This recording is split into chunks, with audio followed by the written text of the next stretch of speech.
আসসালামু আলাইকুম। পঞ্চম শ্রেণীর শিক্ষার্থী বন্ধুরা, তোমাদের গণিত বইয়ের আমি দেখাবো আজকে ৪ দ্বারা বিভাজ্য কিনা। এটা কি? দেখো, নিয়ম হচ্ছে এরকম: একক ও দশক স্থানের অঙ্ক দ্বারা গঠিত গঠিত সংখ্যা ৪ দ্বারা বিভাজ্য হলে বিভাজ্য হলে সংখ্যাটি ৪ দ্বারা বিভাজ্য। ৪ দ্বারা বিভাজ্য। ওকে ফ্রেন্ডস, দেখো, আমি একটা অঙ্ক সংখ্যা দিচ্ছি তোমাকে: ৮, ৯, ৫, ৭, ৩, ২। ধরো এই সংখ্যাটি ৪ দ্বারা বিভাজ্য কিনা এটা আমরা যাচাই করব। তাহলে কি শিখেছি আমরা? যে একক আর দশক স্থানের অঙ্ক দ্বারা গঠিত সংখ্যা ৪ দ্বারা বিভাজ্য। তার মানে একক আর দশক স্থানের অঙ্ক দ্বারা গঠিত সংখ্যা তো ৩২।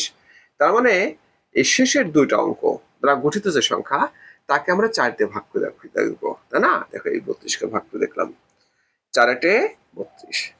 যদি ভাগ হয়, বুঝতে পারছো, তাহলে নিঃসন্দেহে বলবা সেটা ৪ দ্বারা বিভাজ্য। তার মানে পুরো সংখ্যাটা কিন্তু ৪ দিয়ে ভাগ করতে হবে না, শুধু শেষের দুইটা অঙ্ক অর্থাৎ একক আর দশক, তাই না? তাহলে আমি লিখতে পারি অতএব সংখ্যাটি ৪ দ্বারা বিভাজ্য। দ্বারা বিভাজ্য বিভাজ্য আরেকটা অঙ্ক তোমার সংখ্যা আমি তোমাদেরকে দেখাচ্ছি। দেখো, ৯, ৮, ৫, ৩, ৭, ৬, তাই না? এখন দেখি তোমার শেষের অঙ্ক দুটা ৭৬, তাই না? এই দেখো, ৭৬কে তুমি ৪ দিয়ে ভাগ করে দেখো। ৪ একে ৪, ৩ এটা নম্বর কাকে ৬কে, তোমার ৪ নং ৩৬। দেখো, এটাও কিন্তু মিলে গিয়েছে। তার মানে কি? অতএব সংখ্যাটি সংখ্যাটি ৪ দ্বারা বিভাজ্য।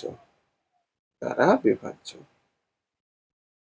তো ফ্রেন্ডস, আরেকটা অঙ্ক করে দেখাচ্ছি তোমাদেরকে আমি। দেখি সংখ্যা, এটা হলো ১ নম্বর অঙ্ক দিয়েছি, এটা ২ নম্বর, তাই না? এখন ৩ নম্বর অঙ্কটা দিয়ে দেখাই তোমাকে। ধরো এরকম আছে ৫, ৮, ৯, ৪, ৭, ৩, তাই না? তাহলে এখানে একক আর দশক কত আছে? দেখো, ৭৩।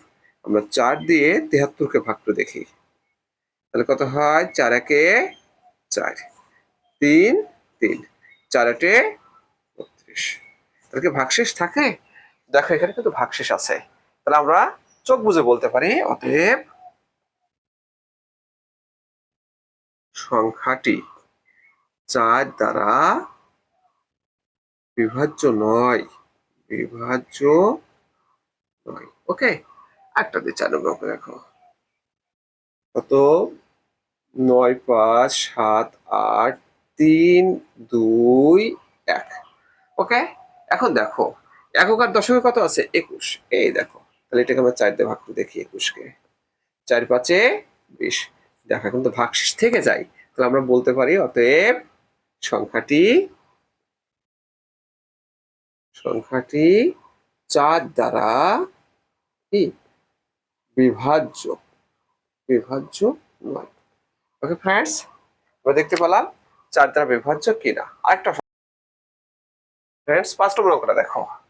এখানে একক আর দশক কত আছে? ০ ০। তাহলে এই ০ ০কে আমরা ৪ দিয়ে ভাগ করে দেখি। ৪ শূন্য কত যায়? ০ বার যায়, তাই না? ০ কে ০ আমি কেটে আনলাম এই ০কে। দেখো, আবারও ০ বার যাবে। ঠিক আছে? দেখো, এটা কিন্তু বিভাজ্য হয়েছে। অর্থাৎ লিখতে পারি সংখ্যাটি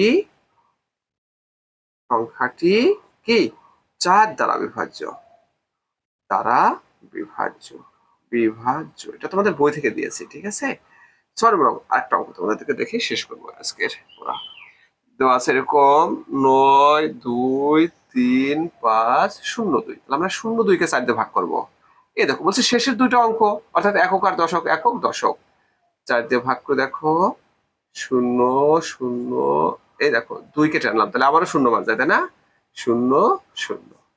এখন কি তোমার বিভাজ্য করতে পেরেছি? দেখো, ভাগ করতে কিন্তু পারিনি। তাহলে আমরা বলতে পারি অতএব সংখ্যাটি 4 দ্বারা বিভাজ্য নয়। অর্থাৎ যদি আমরা একক এবং দশকের অঙ্ক দ্বারা গঠিত সংখ্যা 4 দ্বারা ভাগ করতে পারি তাহলে 4 দ্বারা বিভাজ্য, না হলে বিভাজ্য নয়। তো ফ্রেন্ডস, তোমাদেরকে অসংখ্য ধন্যবাদ এই ক্লাসে অংশগ্রহণ করার জন্য।